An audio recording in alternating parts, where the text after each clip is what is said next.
Hello, welcome back. और आज के वीडियो में हम बहुत ही ब्यूटीफुल एक कॉन्सेप्ट डिस्कस कर रहे हैं और ये बहुत ही इंटरेस्टिंग कॉन्सेप्ट है।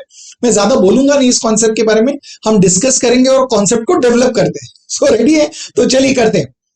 सो सबसे पहले मैं आपको एक रेशियो दे रहा हूं, देखिए रेशियो दैट इज 1/5। सो आप बोलोगे हाँ 1/5 एक रेशियो है। नाउ आपको मैं और एक रेशियो दे रहा हूं, देखिए इस रेशियो को, दैट इज 2/10। अब मेरा क्वेश्चन आपसे ये है, क्या ये दोनों रेशियोज एक दूसरे को इक्वल हैं? चेक कीजिए। ओके, आप बोलोगे हाँ 2/10 रिड्यूस कर सकते हैं, 2 1s are 2 5s are, that means reduce करेंगे तो वो भी 1/5 हो जाएगा। तो आप बोलोगे हाँ ये दोनों रेशियोज तो इक्वल है। Very good. So right now we have got two ratios, हमारे पास दो रेशियोज है जो एक दूसरे को इक्वल है। Very good. तो चलिए मैं आपको और एक रेशियो देता हूं, देखिए ये रेशियो 3/15। अब मेरा क्वेश्चन ये है, क्या ये रेशियोस, ये दोनों रेशियोस को इक्वल है? चेक कीजिए। तो आप बोलोगे 3 1s are 3 5s are, yes 3 1s are 3 5s are 15, yes that is। आप बोलोगे ये तो फिर से 1/5 है। Very good, that means we have all the three ratios equal. तो अब हमारे पास यहां पे क्या है, हमारे पास तीन रेशियोस है और ये तीनों रेशियोस एक दूसरे को इक्वल है। रिमेंबर, ये तीनों रेशियोस इक्वल है, दैट मींस हमारे पास इक्वल रेशियोस है। So remember what we have equal ratios, equal ratios, remember this. तो याद रखना जो मैंने वर्ड्स बोले, इक्वल रेशियोस। ओके, तो आपने कहा हमारे पास तीन रेशियोस है जो एक दूसरे को इक्वल है। अब हम क्या करेंगे, हम एक नया रेशियो क्रिएट करेंगे। इन रेशियोस को यूज करके हम एक नया रेशियो क्रिएट करेंगे। अब बोलोगे आप नया रेशियो क्रिएट कैसे करेंगे? देखिए, इन तीनों के न्यूमरेटर को ऐड करके और इन तीनों के डिनोमिनेटर्स को ऐड करके हम एक नया रेशियो क्रिएट करेंगे। ओके, सो नया रेशियो क्रिएट करें कैसे? बाय एडिंग द न्यूमरेटर्स, तीनों के न्यूमरेटर्स को ऐड करेंगे। तो न्यूमरेटर में क्या आएगा? 1 + 2 + 3। देखिए न्यूमरेटर्स को ऐड किया। ओके, डिनोमिनेटर्स को ऐड करके क्रिएट करेंगे। डिनोमिनेटर कैसा आएगा? 5 + 10 + 15। सो टेल मी, क्या हमें एक नया रेशियो मिला है bye adding the numerators and adding the denominator? Okay, तो मुझे बताइए न्यूमरेटर का वैल्यू क्या है यहाँ पे? 1 + 2 is 3, 3 + 3 is 6। तो आप बोलोगे न्यूमरेटर का वैल्यू है 6। डिनोमिनेटर का वैल्यू मुझे बताइए क्या है वो? 5 + 10 is 15, 15 + 15 is 30। Very good, that means we have the value as, हमारे पास इसका वैल्यू है 6/30। 6/30 क्या हम रेड्यूस कर सकते हैं? अब बोलोगे यहाँ 6 1s are 6 5s are, very good. That means ये जो नया रेशियो है इसका वैल्यू कितना आ रहा है? इसका वैल्यू भी आ रहा है 1/5। How? That means is this equal to the first? Yes. क्या ये सेकेंड रेशियो को भी इक्वल है? यस। क्या ये थर्ड रेशियो को भी इक्वल है? यस। दैट मींस हम बोल रहे हैं कि हमने एक नया रेशियो क्रिएट किया by adding the numerator and adding the denominator, और ये जो नया रेशियो है it is equal to each and every ratio, ये हर एक इक्वल रेशियो को इक्वल है। वाओ, वेरी गुड, इंटरेस्टिंग है। ओके, अब मेरा एक सवाल है, हमने यहाँ पे तीनों न्यूमरेटर्स ऐड किए, तीनों डिनोमिनेटर्स ऐड किए। अब मैं बोलना चाहता हूं, चलिए अगर मैंने सिर्फ कोई इन तीनों रेशियोज जो इक्वल है उसमें से अगर मैं सिर्फ कोई दो को ले लूं, तो सिर्फ दो कंसीडर करूं, तो चलो देखते हैं। अगर कोई दो कंसीडर करूं तो अभी मैं पहले दो कंसीडर करता हूं, चलिए। और इन दोनों को कंसीडर करके फिर से एक नया रेशियो क्रिएट करते हैं bye adding the numerators and adding the denominators of, सिर्फ इनके न्यूमरेटर और इनके डिनोमिनेटर ऐड करके। तो चलिए देखते हैं। तो न्यूमरेटर में क्या होगा? You will say yes 1 + 2। Okay, denominator में क्या होगा? 5 + 10। Superb. So tell me, what is 1 + 2? 3. What is 5 + 10? 15. 3/15 क्या होगा? 3/15 is nothing but it is 1/5. Very good. That means आप बोल रहे हो कि ये जो नया रेशियो है, is it equal to the first? Yes. Is it equal to the second? Yes. Is it equal to the third? Yes. Is it also equal to this one which we created? Yes. That means हमने अभी ये discuss किया कि अगर ratios equal हैं, चाहे वो दो रेशियोज इक्वल हो या तीन रेशियोज इक्वल हो, अगर रेशियोज इक्वल हैं और अगर हम एक नया रेशियो क्रिएट करें by adding the numerator and adding the denominator, वो जो नया रेशियो है it will always be equal to, हमेशा इक्वल होगा to each and every ratio, isn't it? But ये कभी पॉसिबल है?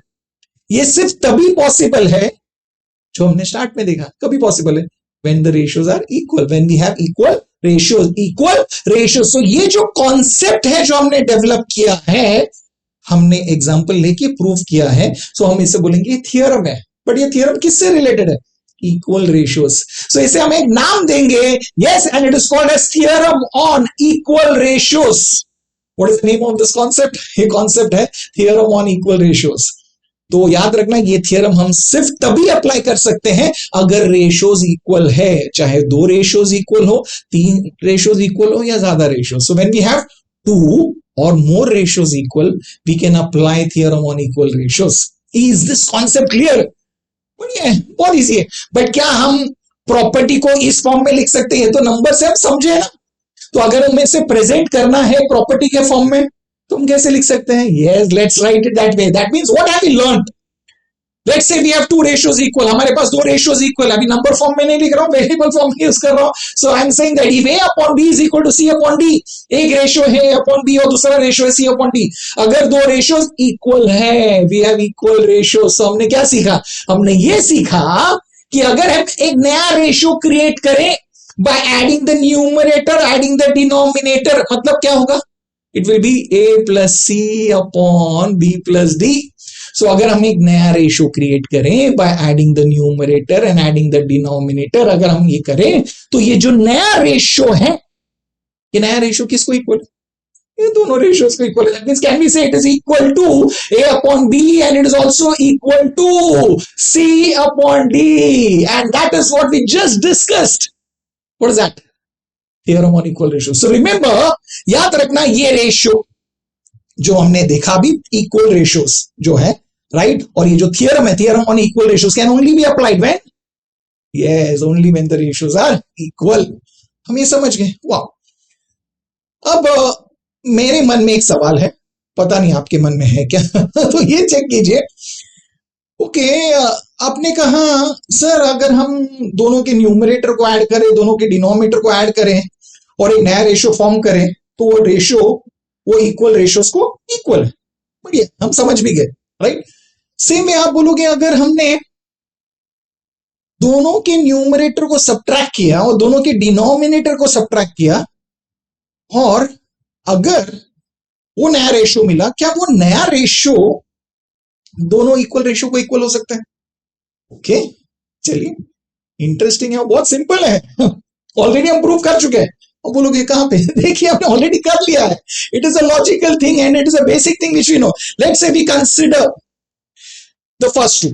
तो चलिए, हमें पता है दैट हमारे पास ये रेशियो है 1/5 एंड दूसरा रेशियो है 2/10. हमें ये पता है कि ये दोनों रेशियोज एक दूसरे को इक्वल है. We have equal ratios. अभी आपका क्वेश्चन था कि अगर हम उसे न्यूमरेटर को सब्ट्रैक्ट करें या डिनोमिनेटर को सब्ट्रैक्ट करें, ओके, और एक नया रेशियो बनाए, हो सकता है. मतलब हम बोल रहे हैं 1 - 2 5 - 10. ओके, -2 - 10 ये कैसे ला सकते हैं? अभी 2/10 ये रेशियो है, उसमें -2 और -10 चाहिए. तो इसका मतलब आप बोलोगे सर हम न्यूमरेटर और डिनोमिनेटर में क्या मल्टीप्लाई करेंगे? -1 कर सकते हैं. 2 के साथ हम -1 मल्टीप्लाई करेंगे तो बन जाएगा -2, और न्यूमरेटर में -1 मल्टीप्लाई किया तो डिनोमिनेटर में भी -1 मल्टीप्लाई करेंगे तो बन जाएगा -10. कर सकते हैं. सो दैट मींस वो बन जाएगा -2 और ये बन जाएगा -10. Is it correct? Yes. -2 upon -10. Is this ratio again equal to 1/5? Yes. That negative is positive. That means it's the same. Very good. तो आप बोलोगे हाँ, ये तो सही है. और याद रखना, हम मल्टीप्लाई क्या कर सकते हैं न्यूमरेटर एंड डिनोमिनेटर में? Remember, non zero number. Zero multiply नहीं कर सकते. नेगेटिव मल्टीप्लाई करो, पॉजिटिव मल्टीप्लाई करो, doesn't make a difference, right? Is this clear? Because when you multiply zero, your denominator will become 0. And if you multiply 0 in the denominator, and if we get the denominator as 0, denominator में अगर 0 आएगा तो क्या होगा? Yes, we know it is not defined. Yes, so that means whenever we multiply to a particular ratio, we can multiply a non-zero number, either a negative or a positive. Okay. अभी same चीज apply कीजिए, हमारे पास दो ratios है, दोनों ratios equal है, तो चलिए हमने सीखा था by theorem on equal ratio we can add the numerator and add the denominator and form a new one. Okay, so what we get, that is 1 plus minus 2 upon 5 plus minus 10. Very good. So what do we get? We get it is nothing but equal to, that is 1 minus 2 and denominator में है 5 minus 10. 1 minus 2 is minus 1 and 5 minus 10 is nothing but minus 5. What do we get? What we get here is nothing but it is again minus 1 upon minus 5, which is nothing but 1 upon 5. Isn't that the same? Yes, it is the same. तो आप बोलोगे that means अगर हमारे पास दो ratios equal है तो हम एक नया रेशियो फॉर्म करें by adding the numerator adding the denominator, it is equal to each and every ratio.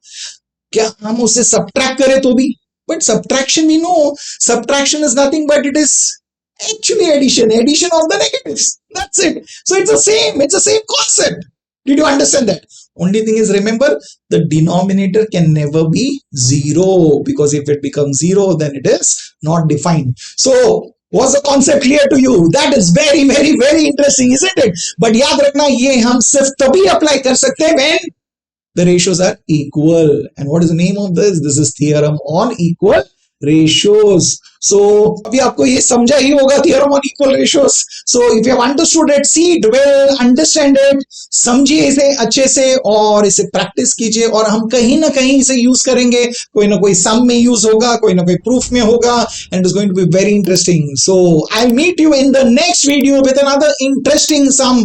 Till then, keep learning, keep smiling and keep sharing.